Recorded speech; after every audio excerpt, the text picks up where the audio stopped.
Lideramos el camino de la opinión pública y buscamos que la cultura del debate alcance consensos y soluciones a los problemas de nuestro país.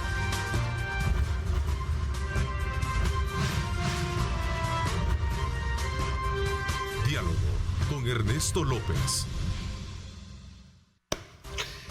Buenos días, El Salvador. Son las 6:31, 6 de la mañana, 31 minutos. Como siempre, gracias por estar con nosotros, por estar muy atentos desde tempranas horas de la mañana para acompañarse de nuestra señal y, por supuesto, seguir ese horario pertinente de las 6:30 de la mañana para acompañarse de análisis importantes de temas de país a través de esta hora y media. Así es que desde ya, bienvenido, gracias por estar con nosotros.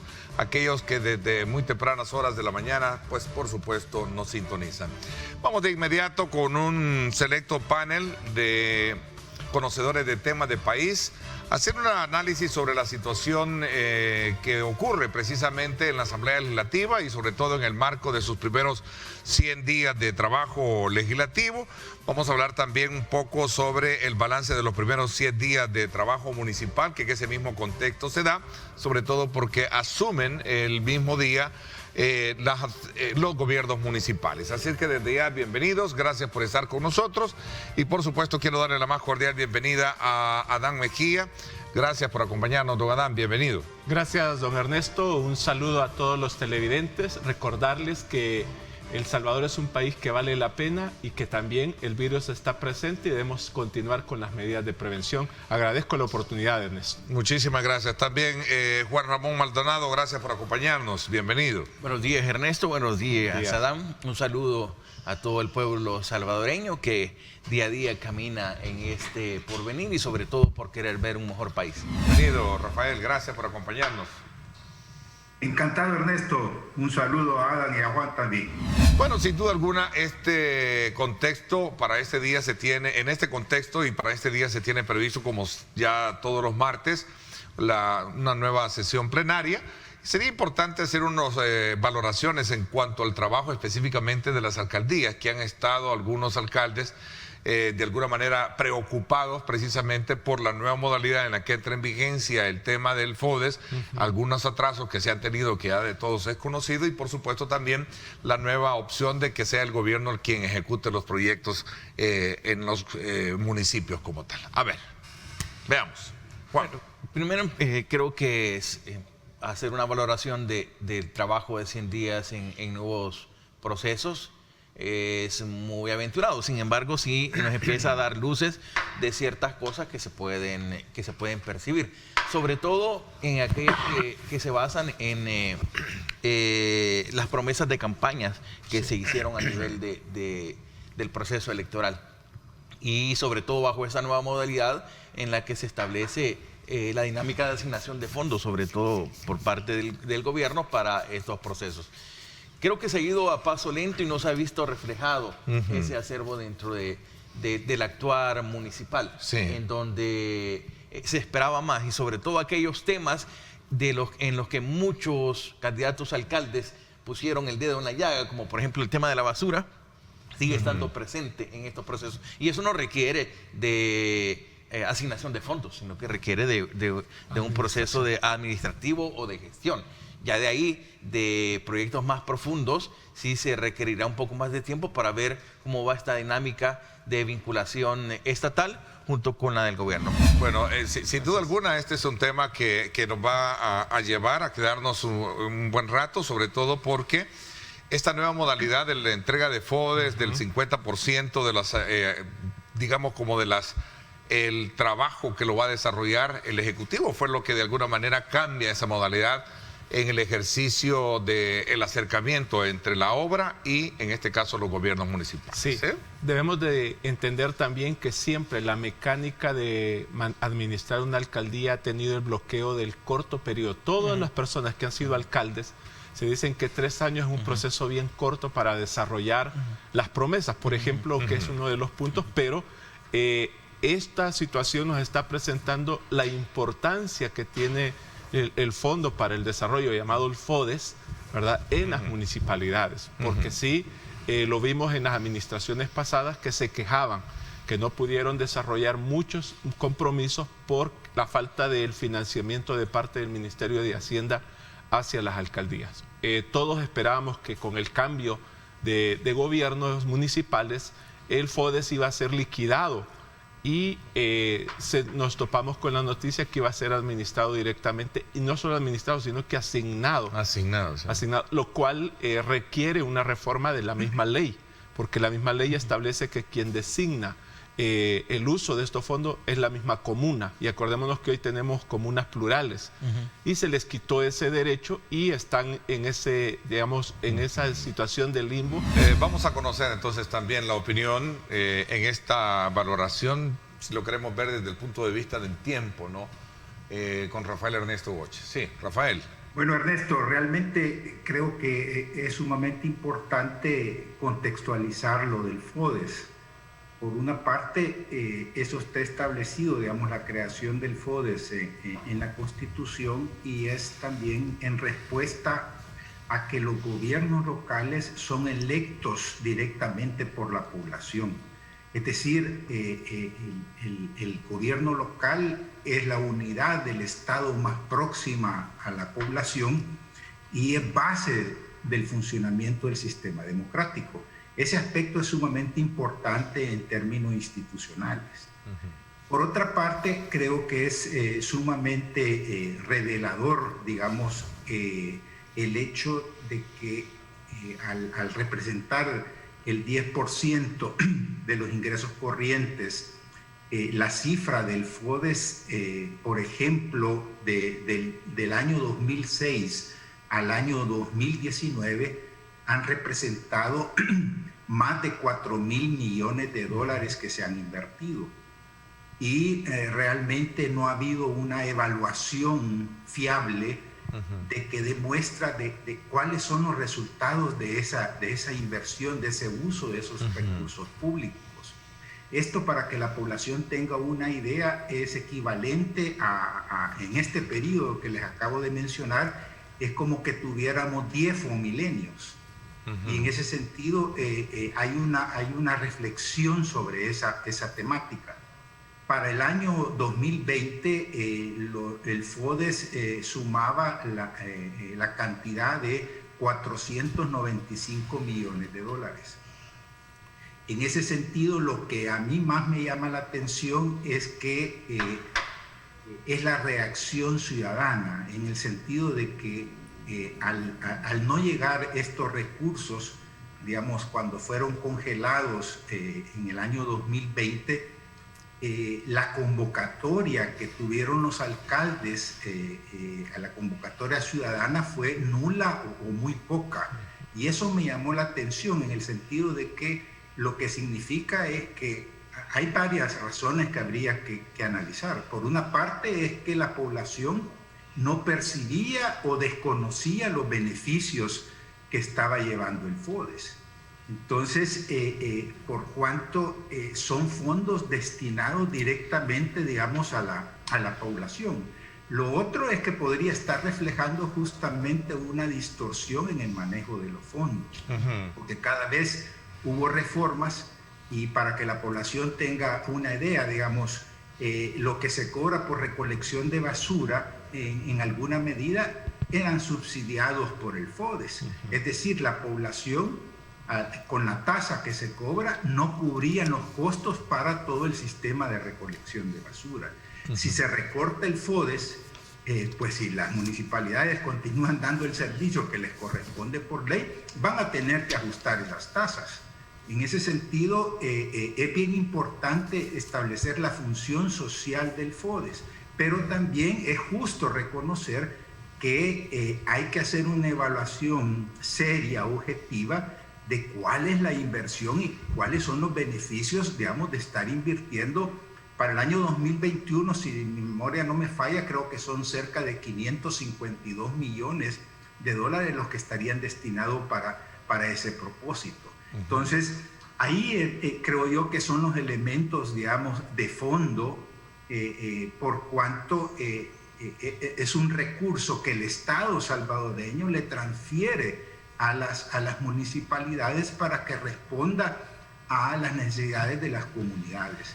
En ese sentido, al hacer un recorte, si es que yo no estoy seguro si ya fue oficializado ese anuncio de disminuir del 10 al 6%, es decir, estaríamos bajando el 40%. En términos numéricos, eso significa una reducción de $200 millones al año. Ese es un ajuste fiscal realizado a través de las municipalidades. Es decir, ya estaría entrando en juego medidas de política fiscal en El Salvador. Lo que pasa es que tal vez no se ha denominado de esa forma, pero ahí estaríamos ya teniendo una de las repercusiones, digamos, del desequilibrio fiscal que tenemos en el país. Sí, he creído que se debe hacer siempre un ajuste en cuanto a la distribución de estos fondos. Y creo que por ahí viene esa medida para solventar aquellos gastos, o por lo menos gastos que se generan dentro de las obras, pero que al mismo tiempo no se pueden subsanar por los mismos ingresos.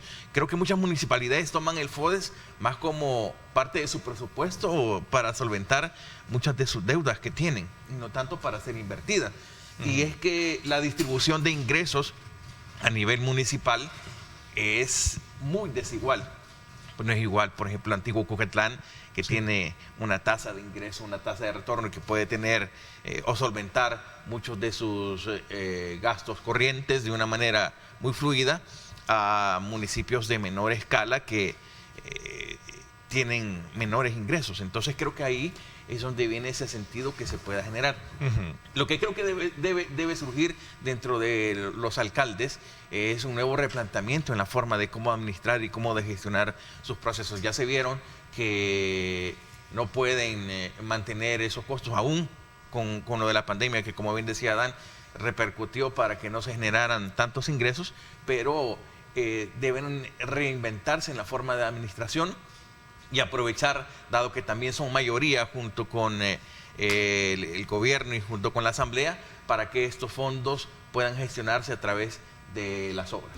Propondría a la Asamblea Legislativa que las reformas deben, yo creo que la pobreza debe ser como prioridad para asignarle más fondos. Tomar otros indicadores, no el índice de población, porque al final hay municipios, como usted dice, que tienen 2.000 a 3.000. Por ejemplo, habitantes. Tomando el ejemplo de Antiguo Cuscatlán, ¿verdad? Que es un municipio que tiene mucho comercio, como Soyapango, que tiene mucho comercio, y vemos que hay desigualdad en muchos aspectos en estos dos municipios, pero no es justo que porque ellos tienen mayor porcentaje poblacional reciban mayor asignación y aquellos de extrema pobreza, que es donde se necesita más. Por ejemplo, los municipios de extrema pobreza requieren financiamiento para las clínicas comunales, ¿verdad? Que se ven en un vacío legal, porque sí, aunque el Ministerio de Salud les ayude, pero no llega a cubrir las necesidades de la demanda poblacional. El acceso, hemos visto alcaldes que proponen hasta sus propios vehículos para que algún enfermo puedan traerlo al municipio donde hay un hospital más cercano. Entonces, toda esa desigualdad, se creó el FODES para que no existiera. Y yo creo que ahí sí entramos a un tema que trasciende el FODES. Es decir, 3 de cada 4 municipios dependen de su presupuesto del FODES, representan más del 75% de sus ingresos. ¿Pero por qué sucede eso? Sucede porque sus actividades económicas son muy precarias. Es decir, no hay actividad económica que le permita generar ingresos propios.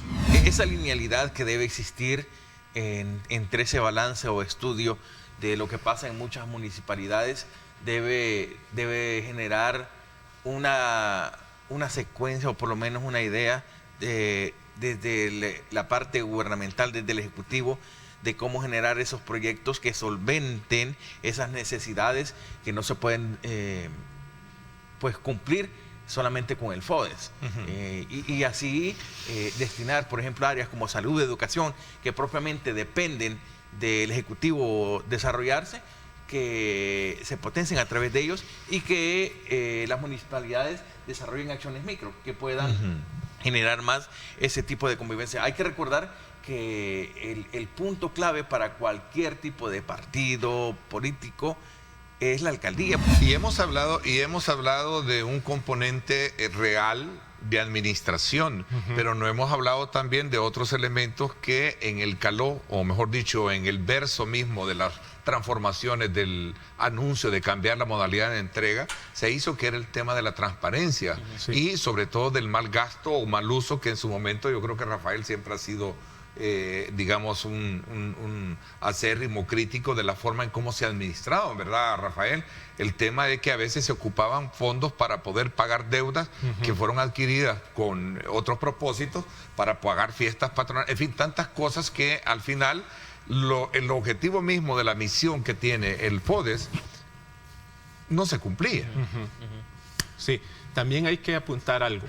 Recordémonos que las municipalidades tienen ingresos no solamente a través del FODES, sino que también por tributos que se dan. Y aquí aquí voy a dirigirme a la población de los diferentes municipios. Aquí tenemos una cultura de impago a los impuestos municipales. Algunas municipalidades, la mayoría, tuvo que hacer un convenio con el Servicio de Energía Eléctrica para que la persona al momento de pagar su recibo pudiera pagar el impuesto a la alcaldía, pero se tiene la opción. El ciudadano que si quiere solo paga la factura de electricidad y lo que corresponde a la alcaldía no, y se lo montan con intereses al siguiente, y así muchos ciudadanos van cargando eso, y eso debilita las finanzas de una municipalidad. Que muchas veces se vuelven como decisiones más populistas, ¿verdad? De que, les vamos a perdonar la deuda que tienen, y dentro de ese perdón, es que se acumulan esos pocos ingresos. Exacto. Si queremos también tener buenas administraciones municipales, los ciudadanos tenemos que ser responsables con nuestro compromiso municipal, y porque la situación de crisis que viene, de seguro en muchas alcaldías va a haber aumento. Ahora, hay en algunas alcaldías que los alcaldes se aumentaron su salario. Yo creo que eso también no se vale. Otro punto que hay que también señalar es que el año pasado se asignaron, fue una de las discusiones entre el Ejecutivo y la Asamblea Legislativa anterior, lo de la pandemia, los fondos de pandemia, y hubo un acuerdo en que se asignaron 75 millones para las alcaldías. Y ahí yo quiero apuntar, ¿qué pasó con esos 75 millones? Bueno, el ministro ha salido al paso para ver de cómo fiscalizar y auditar a estas alcaldías, porque entiendo, según lo que planteaba él, que la Corte de Cuentas no lo estaba haciendo. Ahí está la declaración, por cierto, ¿verdad? Sí, entonces yo creo que eso no se vale, porque se utilizó el problema real de la pandemia para justificar financiamiento que al final la población no lo ha visto reflejada. Quisiera destacar un punto importante, que es la materia fiscal. O sea, El Salvador está en una situación bastante delicada, pero hay un aspecto, podríamos decir, de consideración, es que la carga tributaria, es decir, lo que pagamos los salvadoreños de impuestos para el año pasado fue del 18%. Y ese dato es revelador en cuanto eso significa que si bien es cierto, cayó, digamos, la actividad económica, pero la recaudación fue mejor de lo que se preveía. En esta primera parte, esperar que se haga una mega obra en 100 días, creo que todavía es demasiado apresurado. Pero sí acciones concretas. Eso decía de lo micro, de lo que la población espera. Recolección de los desechos sólidos, reparación de calles. O sea, vemos que esas quejas continuas de cómo están deterioradas muchas calles que corresponden a las acciones municipales. Entonces sí, eso es de poderse ver. Las acciones de agenda que puedan vincular el mismo desarrollo. La mirada y la evaluación de los 100 días, más que una petición ciudadana, ha venido a ser porque fue una campaña, una propuesta de campaña política. Acordémonos que se puso de moda una obra por día, aunque no todas las alcaldes lo abrazaron, pero sí todos se montaron en esa figura. Entonces ahora y si fuera, pues bienvenido, ¿no? Claro, ahora entonces la exigencia es qué ha pasado en estos 100 días. Entonces yo creo que hacer esta evaluación también ha sido un llamado a los alcaldes a que orienten el rumbo. ¿Era conveniente reducir o limitar el FODES? Yo creo que no era conveniente la reducción. Primero, acordémonos que, como se ha hablado, es una ley, hay una ley del FODES. Por lo tanto, tiene que ir por ley a la Asamblea Legislativa para esa reducción, ser aprobado. Lo otro, que Eso es entrar en la parte legalista, pero ya viéndolo en la parte práctica, que es lo que hemos estado, de funcionamiento, creo que eso es otra, pues. Claro, pero lo legal le da funcionamiento a la operatividad del destino de los fondos. Pero pareciera ser que hoy lo legal como que... Pues lo que no debemos de permitir. Vamos a ver, Rafael.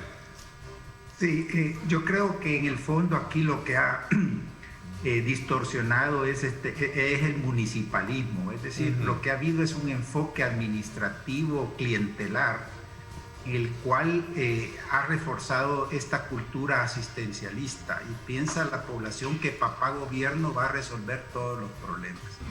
Yo creo que más que eso, que reducir o no el FODES, se debe hacer un nuevo tipo de gestión que vaya en la lógica de aplicar proyectos en beneficio, pero también una fiscalización por parte de las instituciones que deberían hacerlo, pero más también de la población. Creo que esas dos cosas deben ser mucho más claves para que se puedan desarrollar proyectos concretos en beneficio de cada una de las... Interesante, a 100 días del ejercicio municipal, una valoración bien importante que nos deja es precisamente el enfoque directo que debe de tener el uso de estos fondos para proyectos de beneficio local. Así que muchísimas gracias, Rafael, por habernos acompañado.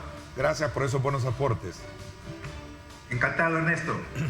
Gracias también, Ana. Gracias Ernesto, y felicitarte por tocar el tema de las municipalidades, porque estaban en el olvido y como siempre marcando en la punta en cuanto a los temas de interés nacional. Saludo cordialmente al ministro de Trabajo, Rolando Castro, que nos acompaña esta mañana para ponernos en actualidad sobre dos aspectos relevantes que creo que van a ser los puntos de partida que vamos a tener en esta conversación. Uno es el despliegue que se hizo ayer precisamente en una zona de nuestra ciudad capital sobre la verificación del cumplimiento del incremento al salario mínimo, y otro que tiene que ver precisamente su visita a la Asamblea Legislativa para hablar sobre este tema de la Ley de Seguridad Privada. Gracias, ministro. Bienvenido. Gracias por acompañarnos. Gracias, Neto. Siempre un privilegio compartir contigo. El día de ayer hicimos un anuncio ante los diferentes medios de comunicación en la Plaza Vinos al Borde del Mundo. Más de 700 personas serán desplegados a nivel nacional en los 14 sedes departamentales para verificar el cumplimiento. Ayer lo que hicimos fue el lanzamiento oficial de todo este despliegue. Ya hay instrucciones en las 14 sedes departamentales que tenemos que ir tras las verificaciones. No quedará una tan sola empresa en este país que no sea verificada. Y las inspecciones van a consistir en, valga la redundancia, inspecciones de carácter administrativa. ¿Por qué? Porque del 12, 13, 14, 15 en adelante se empieza ya las elaboraciones de las planillas correspondientes y ahí tiene que quedar reflejado y garantizado de que todos nuestros trabajadores están contemplados ya con el incremento al salario mínimo.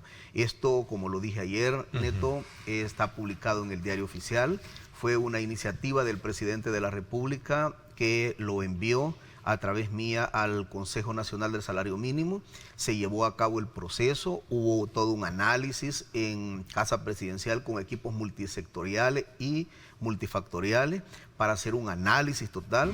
¿Y qué tipo de verificación a este cumplimiento se va a llevar a cabo, ministro? Porque en algún momento, por cierto, este día sale en una publicación algunos comentarios que se han hecho en torno a ciertos temores que puede ser esto como una especie de, digamos, de acoso por el alza salarial. ¿Qué tipo de, digamos, verificación se va a tener, ministro? Nosotros lo que vamos es con un plan de verificación sobre que el incremento al salario mínimo ya es ley de la República y lo que vamos a garantizar todo en estricto apego a la ley.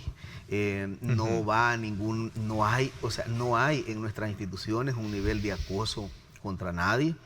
Lo que sí hay es que las reglas claras ya están puestas en este gobierno. Antes hacían una llamada al despacho ministerial y la llamada que contestaba el ministro, ahí se resolvían absolutamente todos los problemas de los trabajadores. Había impunidad sobre la justicia laboral. Eso es lo que ha cambiado ahora. No hay ningún nivel de persecución. Hay una inducción en este momento en el ministerio. Vamos a distribuir 1 millón de estos brochures. Van a ser entregados en todas las empresas de este país. Va a ser entregado a la clase trabajadora. Acá está identificado el nuevo pliego tarifario. Ok. Ministro, aquel propietario de una empresa, de un negocio, que a lo mejor tenga que hacer esa nivelación respectiva, Sí. como vigente lo establece la ley, ¿cómo está el efecto per se para apoyarse a través del fideicomiso que se ha planteado Sí. o subsidio a través de Bandesal? Cuéntenos un poquito. Sí. Aquello que esté calificado como micro, pequeña o mediana empresa, estamos hablando hasta un máximo de 100 trabajadores. Ok.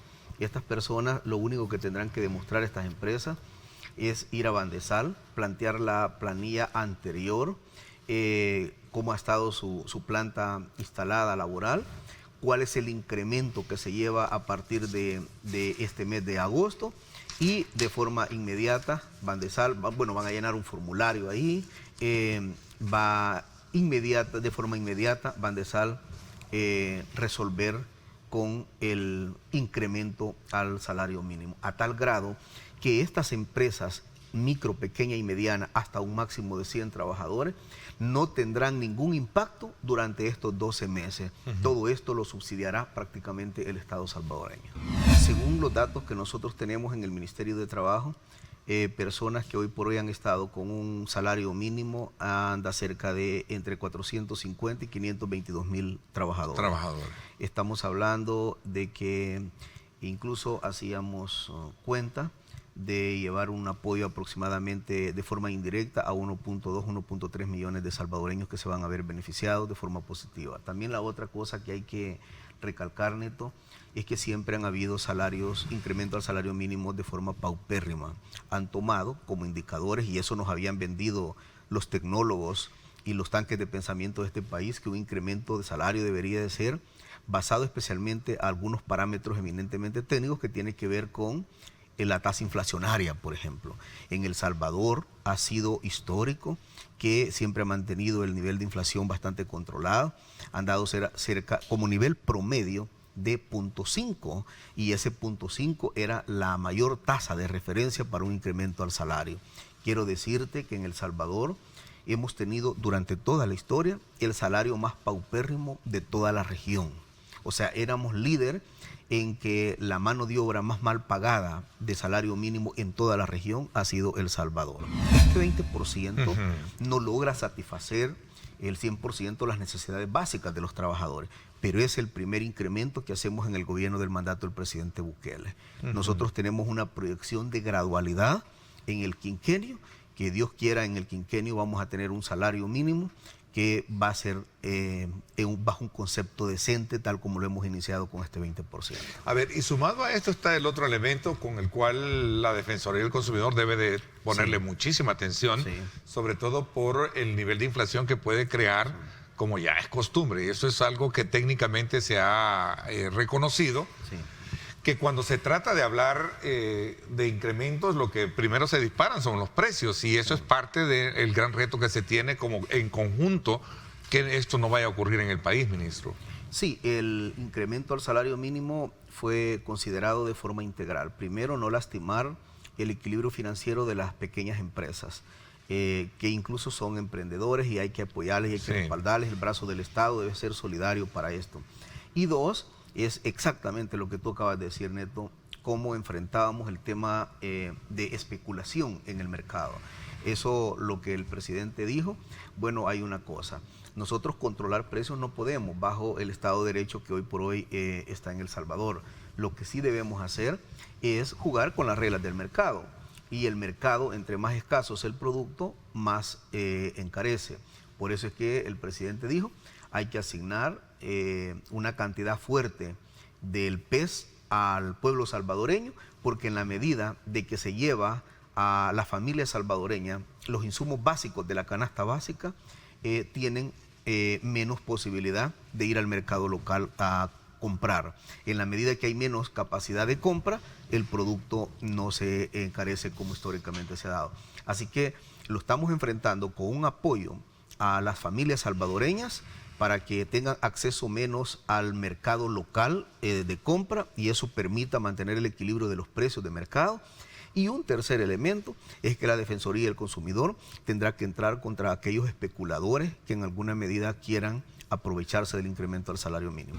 No puede haber aumento de horas laborales como elemento para justificar ese incremento, ¿verdad? Porque alguien decía que hay quienes podrían pensar que aumentarle es aumentarle también horas de trabajo. No puede ser. No, la ley está clara, el Código de Trabajo lo contempla, son 8 horas laborales.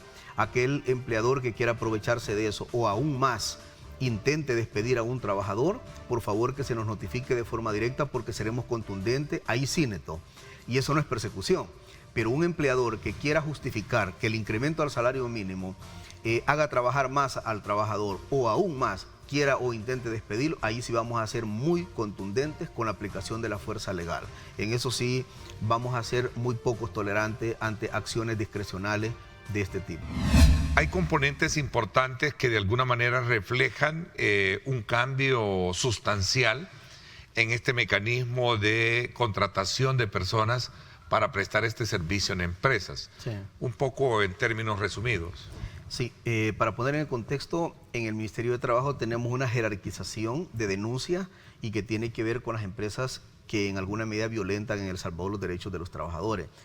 Neto, las empresas de seguridad y de limpieza están calificadas en este país como las principales y más violadoras graves de derechos laborales en el país. O sea, eso lo tenemos sumamente documentado. ¿Qué es lo que ha pasado? Muchas de estas empresas, bueno, hoy nosotros vimos unas empresas subcontratadas en el Seguro Social y en el Ministerio de Salud que incluso ni equipos de bioseguridad le daban a los trabajadores, a los vigilantes y a los que a veces están en conjunta con la gente de limpieza. Ajá. Nosotros como Estado, como gobierno, ahí en el Seguro Social se les asignaba incluso equipos de bioseguridad a esta gente. Es tan fuerte las violaciones que muchas de estas empresas de seguridad les descuentan sus retenciones legales, no las envían a las instituciones, pero aparte de eso tienen turnos de 24 horas, de 48 horas y a veces hasta de 72 horas de forma corrida. Ahí no hay $1 de horas extra, no hay un 25% de nocturnidad, no hay absolutamente nada. Y si todavía el guardia, que ellos le llaman, que le toca recibir el turno, no llega, esa persona todavía debe de quedarse. Ahí les entregan un uniforme al año y tienen que ocuparlo de forma permanente y todavía ese uniforme que les entregan, hay muchas empresas que les aplican descuentos a ellos.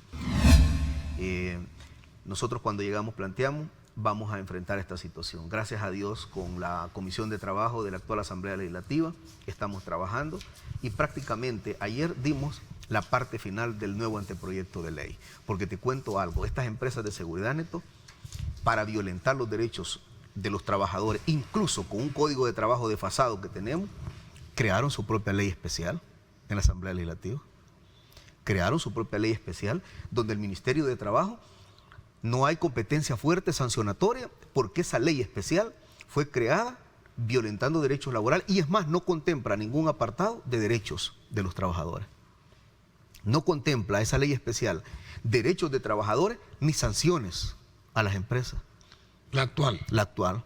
O sea, fue una ley creada en la Asamblea Legislativa por la gente del FMLN, por la gente de Arena, donde prácticamente vieron que la inseguridad de este país y de este pueblo era comercializada y por eso construyeron ambos partidos empresas de seguridad y tutelaron los derechos de estas empresas porque el apartado de la ley especial creada para este rubro no contempla derechos de trabajadores ni contempla proceso sancionatorio. Yo como ministerio no tengo facultades para sancionar de forma fuerte bajo esa ley especial que crearon.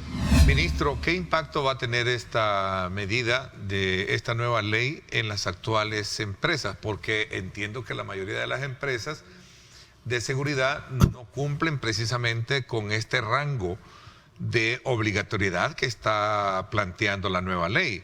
En el caso del cumplimiento de las 8 horas diarias laborales, que son 44 semanales, que eso es lo que establece el código. El código. Esta ley especial es violadora al mismo código de trabajo. Vamos a ver, el pago de extra y la nocturnidad, bien lo dice usted, trabajan 24 horas, descansan otros 24 horas, pero si no llega el que lo sustituye, se queda y habría que ver cómo se reconoce esa parte laboral.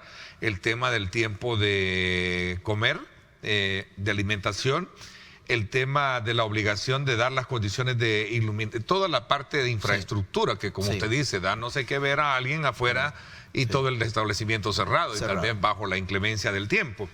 El uso de el transporte, que también no se desplaza, uniformes, etcétera, etcétera. Nosotros la propuesta que llevamos, porque las empresas lo que dijeron, porque hemos escuchado a las empresas también, y lo que dijeron es que si nosotros apegamos a que solo son 8 horas, prácticamente estarían contratando tres soldados, ellos así dicen, 3 guardias de seguridad por 24 horas. Y entonces nosotros hemos planteado lo siguiente, que el guardia de seguridad trabaje sus 8 horas normales y que si llega a un acuerdo entre el empleador y el guardia, puede trabajar máximo hasta 4 horas más.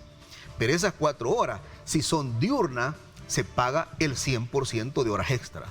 Y si es nocturna, se paga 4 horas extras más el 25% de nocturnidad. Porque eso, Neto, no es una opción cumplirlo, ya lo define la ley. Toda aquella persona que trabaja de 7 de la noche a 5 de la mañana, el Código de Trabajo es claro y dice, debe pagarse el 25% de nocturnidad. Estamos dejando un candado en la ley que ninguna persona podrá trabajar más de 24 horas en la semana en concepto de trabajo adicional. Ahora, la comisión, me imagino, no sé si ya recibió insumos de parte de las empresas de seguridad, porque la pregunta con la cual quería cerrar el ciclo es, ¿cuántas de estas empresas más o menos van a poder cumplir con esto o cuántas van a poder cerrar? Porque me imagino que algo habrá, ¿no? Sí. La comisión, tal como el Ministerio de Trabajo, ha escuchado a todas las empresas y hemos escuchado también a los trabajadores de esas empresas. No, Neto, acá se tienen que, todo el mundo se tiene que alinear a aplicar el Estado de Derecho y la legalidad. Estamos hablando que este rubro del cual está siendo golpeado, estamos hablando cerca de 37,000 trabajadores que se dedican a sobrevivir y a subsistir de estas empresas. Estamos hablando de 37,000 trabajadores que están siendo violentados sus derechos de forma legalizada con la creación de esa ley especial que hicieron. Pero yo tengo fe que la Comisión de Trabajo la próxima semana esté pasando ya este anteproyecto de ley y estemos ya con una herramienta jurídica actualizada. Voy a aprovechar también conocer cómo está el programa de migración laboral. Creo que es importante ver que no se detiene. Entiendo que el último contingente viajó a los Estados Unidos y también Canadá, ¿no? Sí, hemos enviado cerca de 5 contingentes en estos últimos 10 días. 5 contingentes que hemos enviado a diferentes partes de Estados Unidos. Incluso hemos enviado un contingente a Alaska. Estamos hablando que en estos últimos 10, 12 días es donde más hemos despuntado con cerca de 5, 6 contingentes. Y estamos hablando que esta próxima semana y las que vienen van otros contingentes ya para los Estados Unidos. Y lo más importante también es que ya enviamos el primer contingente a Canadá y ya están trabajando nuestros trabajadores en Canadá y estamos abriendo un portafolio de oportunidades para otros países, incluso estamos estudiando el mercado laboral europeo. ¿Hay elementos o trámites que nos lleven a pensar que serán otros países los que pueden acoger salvadoreños, como en el pasado hablábamos, por cierto, de países como Qatar, creo, y otros? Qatar lo que necesita es que pase una reforma de un proyecto que está en la Asamblea Legislativa. Ya estamos definiendo cuáles son los rubros y yo tengo fe que en este mes podemos pasar lo de Qatar. Nomás se pasa eso, está ya fluido la decisión para viajar a Qatar. ¿Y eso qué tiene que ver con aspectos meramente laborales? Lo que pasa es que Qatar, la política de Estados Unidos, Canadá y otras partes del mundo ha sido un acuerdo, digamos, de políticas públicas de ejecutivo con ejecutivo, mientras que el pueblo de Qatar nos pide, el Estado de Qatar nos pide que pase a la Asamblea Legislativa. No tenemos problema en eso, ya hablamos incluso con los diputados y vamos a pasar eso y vamos a definir cuáles son los rubros que vamos a apostar para viajar a Qatar. También ya hay un buen acercamiento, ya hay una petición de un primer contingente para Croacia y vamos a enviar a diferentes partes del mundo. Estamos abriendo una bitácora de opciones y oportunidades en diferentes partes del mundo. Muchísimas gracias por habernos acompañado. Gracias a ti, Neto, y bendiciones al pueblo salvadoreño. Gracias. Vámonos entonces despidiéndonos. A usted, gracias por su atención. Pásenla bien. Y como siempre, recuerden lo más importante, amar a Dios sobre todas las cosas. Lideramos el camino de la opinión pública y buscamos que la cultura del debate alcance consensos y soluciones a los problemas de nuestro país.